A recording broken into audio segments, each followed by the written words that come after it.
The eastern gray tree frog, a small North American amphibian, possesses an impressively loud call, can be heard from over a mile away. Meanwhile, in Japan, the macaques add an interesting layer of acoustics to their social interactions, having peculiar harmonized calls which reflect their individual personalities.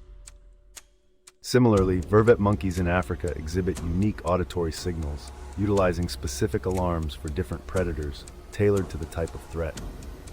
Besides, the infamous lyrebird of Australia is a natural mimic, famously replicating man-made and environmental sounds with astonishing accuracy.